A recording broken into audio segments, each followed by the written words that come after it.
tomorrow the government decides that notwithstanding the fact that this is a privately run institution, we will tell you how you're supposed to run your place. Would that be acceptable to you? How are we so comfortable with the state interfering with our temples? When you ask for freedom of Hindu religious institutions from state control, you're not making a statement against any other community. You're not attacking any other faith. You're only attacking the state for its hypocrisy. What happens when the state chooses to drive a wedge between two different communities by making one community the subject of exercise of its control, uses its resources in the name of secularism to feather everybody else's nest? Why do I have to pay money to have access to the deity? It is the state which has imposed payment-based queue system across the board in all temples. But who takes the blame for this? The community takes the blame and the institution takes the blame for being money-minded. Have you ever wondered why is it that this institution and communities associated with this institution have been the subject of repetitive attacks whenever there's been an invasion or whenever there have been attempts at conversions? Demonize indigenous traditions, call them the devil, call them the Satan, shame them when it comes to their traditions and beliefs. And when the cup is empty and it has been emptied of local thought, you fill it with foreign thought. Dahi Handi is out on its way. Firecrackers during Diwali is out on its way. God knows what else will find an exit option. Change is constant and change is good. That's what Bhagavad Gita says. But you have to decide whether it is change for the good or change for the worse. When your house help needs money, or when your security guard needs money, or when your driver needs money, please realize he is in that vulnerable position where he has opened himself up for predatory proselytization and conversion. There is no point in blaming the outsider or someone who doesn't belong to your faith as long as there are weaknesses within your own community. You can blame the thief for having the intent of entering your house, but keeping your house open without a lock is your problem, it's your mistake. You need to free Hindu institutions from state control. Beneficiaries of this particular goal will ultimately be the middle class Hindu, the low middle class Hindu, and Hindus who live below the poverty line.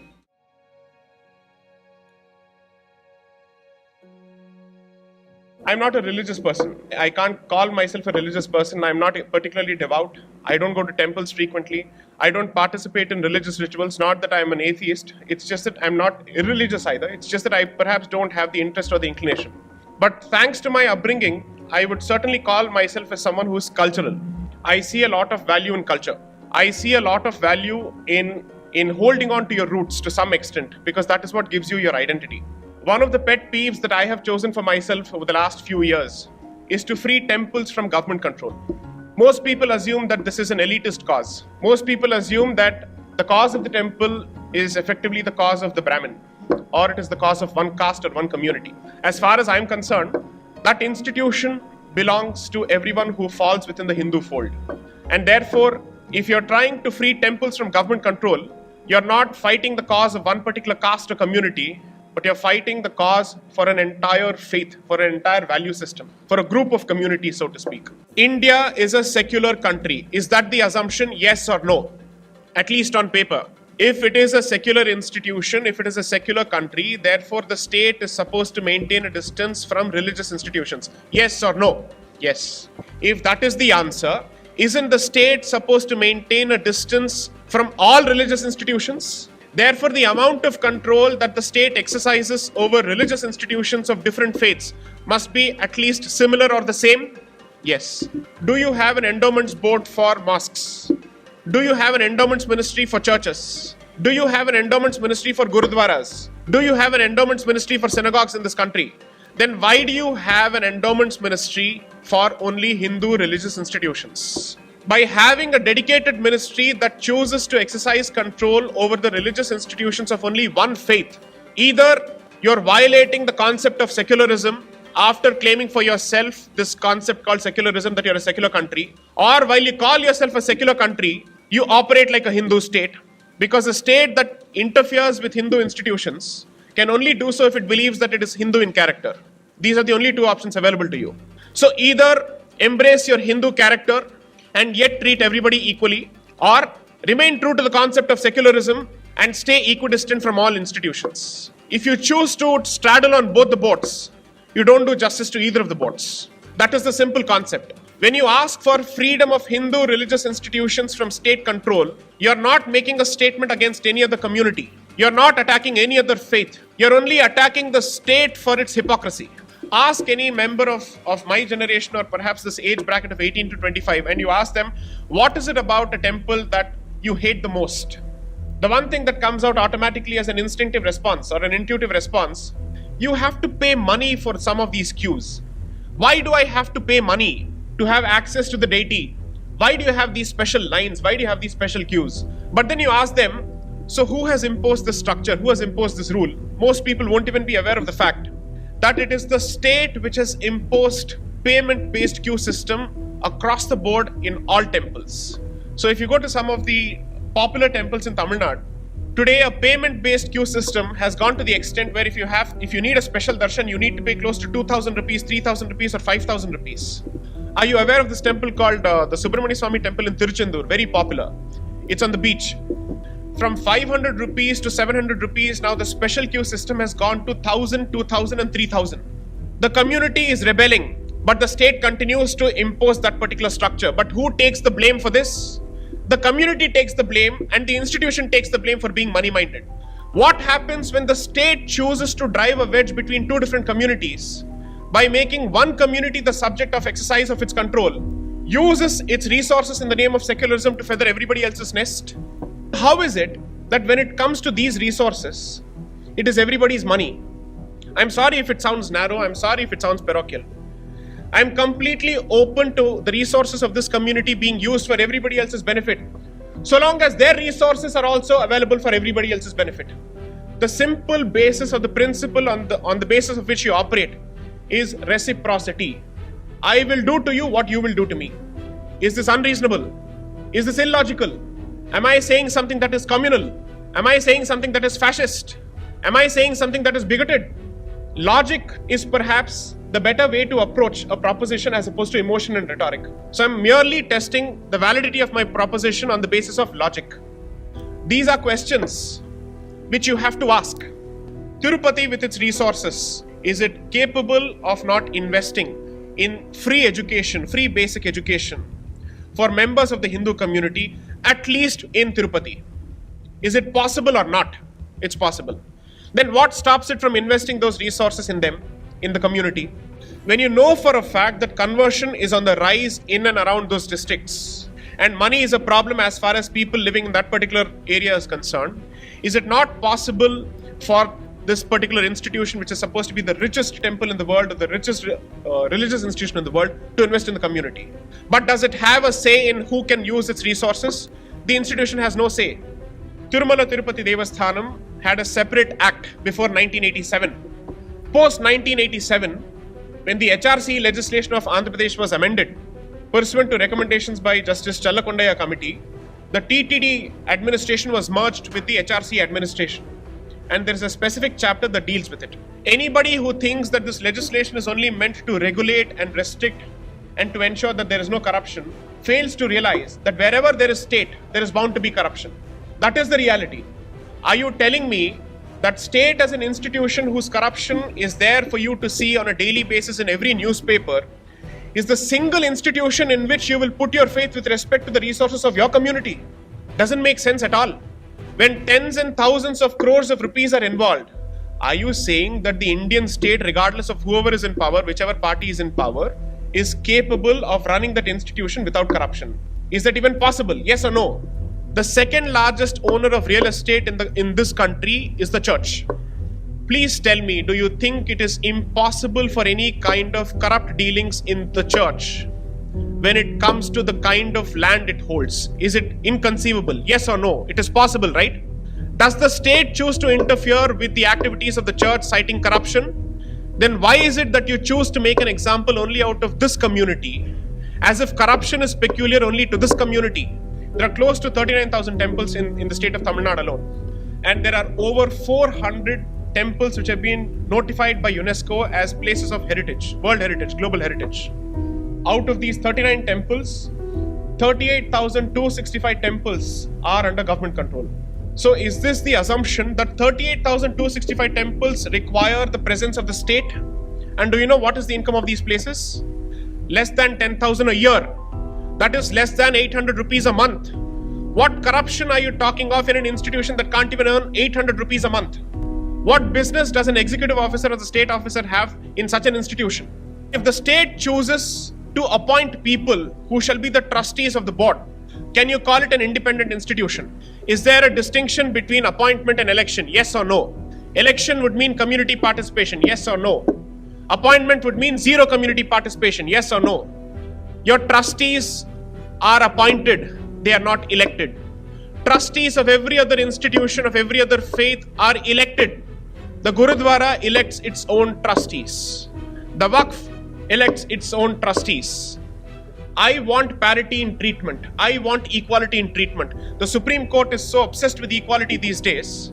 I am asking for equality in treatment. I am asking for the same equality to be applied as far as this group of institutions are concerned. How many of you are aware of the fact that temple at one point of time used to be the institution for lending money, used to function as a bank? The trade guilds were established from within temples. It is important to reinforce the centrality of this institution called temple in the lives of people. Not to make them religious, but to at least make them cultural to some extent. Tomorrow, the government decides that notwithstanding the fact that this is a privately run institution, we will tell you how you're supposed to run your place. Would that be acceptable to you as far as this particular institution is concerned? If it is not acceptable to you when it comes to a private institution such as this hostel which is run by a certain community, how are we so comfortable with the state interfering with our temples? How is the example any different? How is the situation any different? The temple at the end of the day is more than a religious institution in the life of an average Hindu. Have you ever wondered why is it that this institution and communities associated with this institution have been the subject of repetitive attacks whenever there's been an invasion or whenever there have been attempts at conversions? Because at least to the person who is a non-Hindu, he has identified that this is the institution that plays a central role in the lives of an average Hindu. So if you choose to go after this nerve center, if you choose to go after this particular institution that plays a vital role, it is bound to have a domino effect on the community. The strategy as far as India is concerned has been no different from the African experience. Demonize indigenous traditions, call them the devil, call them the Satan, shame them when it comes to their traditions and beliefs. And when the cup is empty and it has been emptied of local thought, you fill it with foreign thought. When your house help needs money, or when your security guard needs money, or when your driver needs money, please realize he is in that vulnerable position where he has opened himself up for predatory proselytization and conversion. Because you're never in that shoes, you're never in that situation, you're never in that circumstance. It is easy for you to say, how can he convert for the sake of a few thousand rupees? For him it is important. Only when temples choose to dedicate their resources for the benefit of the community and they invest in the community, they will strengthen the community from within. There is no point in blaming the outsider or someone who doesn't belong to your faith as long as there are weaknesses within your own community. You can blame the thief for having the intent of entering your house, but keeping your house open without a lock is your problem, it's your mistake. And it's your stupidity. So if you need resources to ensure that people are educated, that they don't struggle to provide at least basic education to their own children, you need resources, but your resources are in whose control? State control. And that is precisely why you need to free Hindu institutions from state control. So when somebody tells me this discussion on this topic is perhaps an elitist topic which is meant for the high-flying members of the society who sit in an air-conditioned room, they don't realize that the beneficiaries of this particular goal will ultimately be the middle-class Hindu, the low-middle-class Hindu, and Hindus who live below the poverty line. But whenever I ask this question, I have a few questions that come from the other side. What if the state leaves? Who will take care of our own institutions? So who is taking care of this institution? The state. Does the state conduct your Ganesh Chaturthi pandals and all that? Or even during Dashera? You have local communities which choose to pool in resources, which choose to hold their own festivals and their own functions. That is the innate spirit of this land. Self-reliance is the innate spirit of this land. License permit Raj is the invention of the Congress, but that's not the innate spirit of this country. So if you're capable of running or conducting these functions, is it not possible for the community to take care of its own institutions? The community can perhaps choose to say, we will also take care of members of other communities, but that is a decision that you will take based on your consent. It is not for the state to say, you give your money to this particular entity or this particular community. The Sabrimala case, as far as I'm concerned, is perhaps the encroachment of the state not just in the secular aspects of the administration of the temple, but now the state is also interfering with the religious aspects of the temple. When I visited Sabrimala in 98, I was 13. I would have never guessed that in 20 years, I would face a situation where Sabrimala would be the center of such an ugly controversy. In a span of 13 years, this is the change. This is the pace at which things have changed. Sabrimala, at the very least, has a recorded history of 300 years. At the very least. So something which has survived for over 300 years stands set aside today by judicial intervention. In one fell swoop, it's gone. But we are trying to revive it. We'll see what can be done. Whether or not they understand the practice of that particular temple, they have chosen to impose equality in the most unequal manner possible, in the most discriminatory manner possible.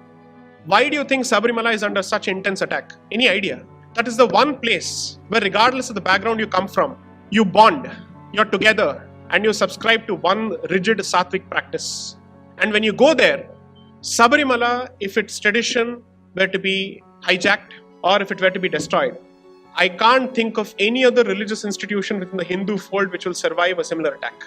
Because that is one place where there is no caste identity. That is one place which is free of any unch neech kind of thought. And if that institution is attacked and that institution succumbs, what will survive next? You have to ask yourself, which is the institution that is on the radar next? So when you look at this institution or this issue, please do not limit it to this narrow question of gender equality or gender discrimination. It goes beyond that. There are any number of Christians from Kerala who support the temple's practice of Sabrimala. Men from their own families have gone to the temple and their women have taken an active interest in that particular practice. But it is Hindus from all over the world who are now asking for entry of women, citing equality. When I visited Sabrimala in 98, in a span of 13 years, this is the change. Dahi Handi is out on its way. Firecrackers during Diwali is out on its way. God knows what else will find an exit option. This is the pace at which things have changed. Change is constant and change is good. That's what Bhagavad Gita says. But you have to decide whether it is change for the good or change for the worse. That's a question as a society you have to ask yourself. And this goes back to a fundamental problem. As long as you think of yourself as an individual, and as long as you think of yourself as an island who's untouched by the developments which are outside your control, this will be the problem. At some point, this community needs to make a decision, needs to take a stand. Will we be silent spectators to this rapid tide of change without even offering so much as a resistance, without even asking questions, without even holding people to account? So the other day I was talking to my cousin who's very candid and outspoken. So I asked him, do his friends call themselves spiritual but not religious? Do they call themselves atheists? Because on Facebook, this is a very popular status these days, spiritual but not religious. So I asked him, what do you think of all of this? I heard an unusually mature opinion from him. Unusual because I didn't expect it to come from that age group. He said, no, most people actually have it only because it's cool. Apart from the fact that since their parents have not taken an interest in teaching them their own traditions, they have no clue as to where they come from and what their roots are. So they automatically subscribe to the comfortable notion of atheism as opposed to subscribing to something whose logic they don't understand. The point I'm trying to make is, one generation or two generations have already made the mistake of not passing on their traditions and roots to their children. If it continues at this rate, all in the name of liberalism, they'll do what they wish to do. I leave it entirely to their own devices. You will find a situation where 80% of this country has opened itself up to all sorts of influences from outside, good, bad, and ugly. And you will have absolutely no control over how the society changes subsequently. And there will come a point where you'll ask yourself, how did this come about? I went to Israel recently. Think of the Israeli society as a society with concentric circles. At the core is the ultra-Orthodox Jewish community. The next ring is the Orthodox Jewish community. Then comes the conservative Jew. Imagine ultra-Orthodox, Orthodox, and then you have the conservative Jew. And then you have the secular Jew. And on the outer fringe is perhaps the atheists. But the one thing that I was surprised and astounded by is the shared sense of Jewish heritage and pride in Jewish heritage that each of these people have, regardless of which ring they are in. Can you say the same thing about a secular Hindu and a conservative Hindu as far as India is concerned? You will not be in a position to say this because he is so far removed and his level of guilt is so high that he'll perhaps be the first person to spit on his own roots compared to the outsider, so to speak, or someone who's outside the faith. Do you find it wrong if I say that only Hindu employees must work in Hindu institutions. I am not saying only Hindu employees must work in state institutions. But at the very least, I have a right to say in Hindu institutions only Hindus should work and they should benefit. Or would you use even secularism to say even that is a bigoted position? Is it possible for a Hindu to become a minority welfare minister? Is it possible for a Hindu who professes and practices the Hindu faith to become the head of a Waqf board? Do you have absolutely any say in how the bishop or the diocese chooses to deal with the property of the Christian community? If these basic questions are bigoted, and it is the Hindu who sees this position as bigoted, I pity him because he is digging his own grave or her own grave. Unfortunately, if I were to raise these questions before members of other communities, take it from me that I will find more acceptance from them, because then I will say, you interfere with me, I will interfere with you. So they will immediately say, you stay within your own territory. But it is the Hindu who will be the first person to object to my position. So there is no point in blaming anybody else. There is a problem with your indoctrination. There is a problem in the manner in which you've been brainwashed for generations. Unfortunately, this community is in deep slumber. It has slept for long enough. God knows what is the reason for the slumber. We keep sleeping over and over again when it comes to these institutions. Since these questions have not been raised over the last 2 generations, people like me have had to step up. And since nobody has asked a question for the last 2 generations, that status quo has become acceptable. So when I ask these questions, I look like the idiot. Why is he asking these questions? Nobody is bothered to ask these questions. We are perfectly comfortable with the situation. What you don't realize is real estate means presence. Presence means visibility. Visibility means you exist. When you don't exist, when you're out of the public eye, you've effectively been relegated to the margins. Your ignorance with respect to your own traditions is going to be used against you to humiliate you, to shame you, to call you a patriarch, to call you a chauvinist, to call you whatnot, until a point comes where you would have decided to give up your identity altogether. Whatever is happening around you is not a struggle for resources, but it is a struggle for identity. Any number of people would say, but why is identity so important? Look at China, look at America. Then you have not understood their history. America believes in manifest destiny.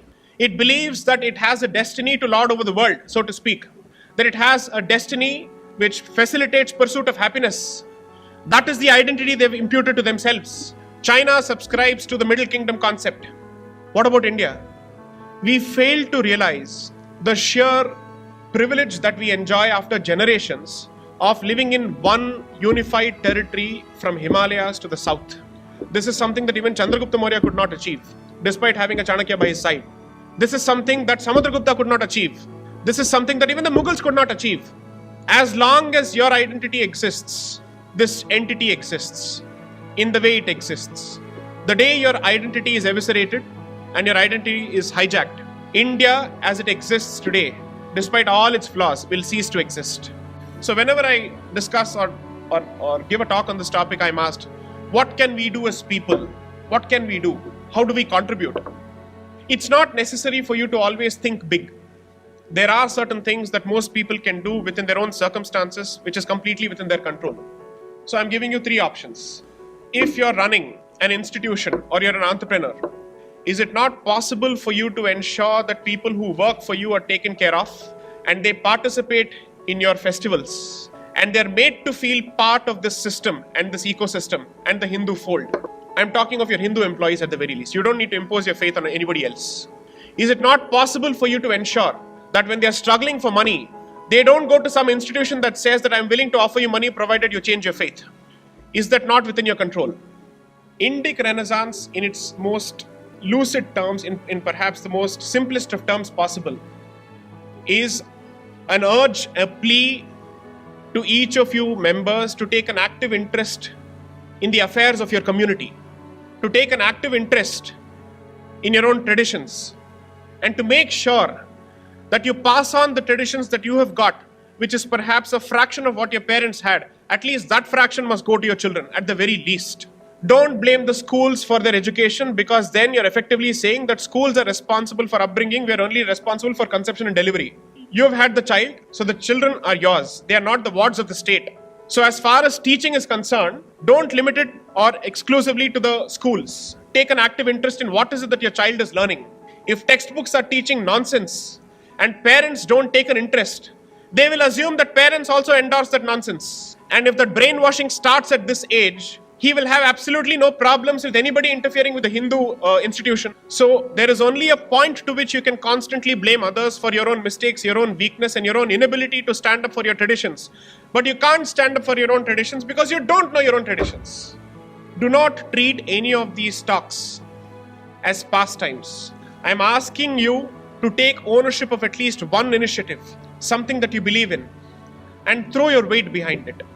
If you're interested in reviving a certain art form, please see how is it that you can contribute to it. At the very least, take an interest in the temple which is in your locality and ask yourself who is running it.